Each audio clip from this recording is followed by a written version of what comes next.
Okay, Ed, you're the next victim.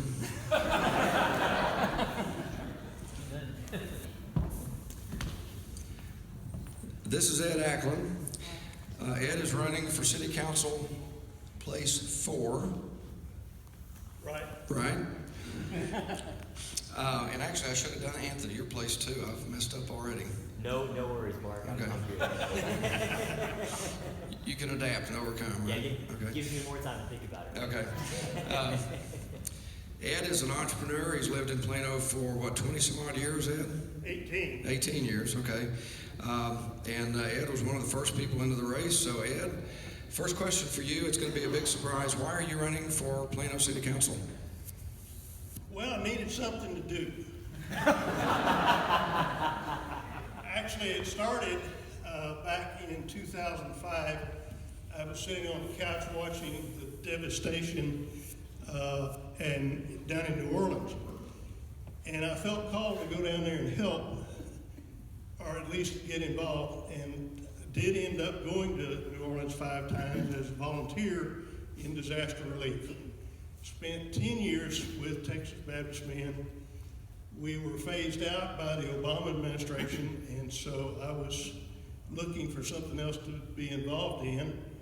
And after some searching, I ended up getting involved in the collection of signatures on the ERO petitions, and was involved in getting those assembled and submitted. And that was the start of my volunteer work for Plano. As I got more involved, got into the Plano Tomorrow thing, worked with Plano Future, collecting petitions there. I was hooked, and I could see that the city was not listening to the people. And I looked around to see who was going to run to try to straighten some of this out, and there was nobody at that time talking about running. I looked in the mirror and identified one. So that's where I got started, and I'm hoping to keep this thing going. I want this job, believe it or not. I want this job. So please vote for me, and we'll move to the next question.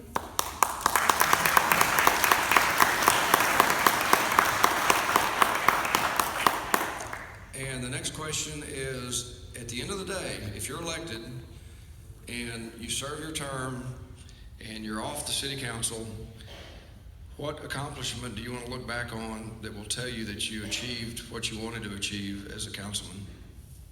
The number one thing would be if at the end of 4 years or 8 years, whichever it turns out to be, if I look and see a suburban Plano, I will have accomplished my goal. To that end, I know this will break your hearts, but I want to wipe out Plano tomorrow. Yeah!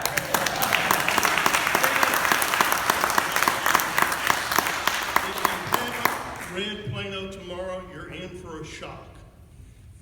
The Plano tomorrow can best be described as a delusion. They want to turn Plano into another New York City. I don't want to live in New York City. Right. They want us to walk and ride bicycles and ride public transportation and forget about our cars. That's not Texas, that's not Plano. I want to revise that thing so that it's realistic, it keeps Plano a suburban. That will mean we need to slow down with this apartment building. Yes. We cannot afford to overbuild apartments. If we overbuild apartments, it will affect all of our home values downward. We can't do that. We have too much at stake. The other couple of items that I'm interested in, lowering taxes.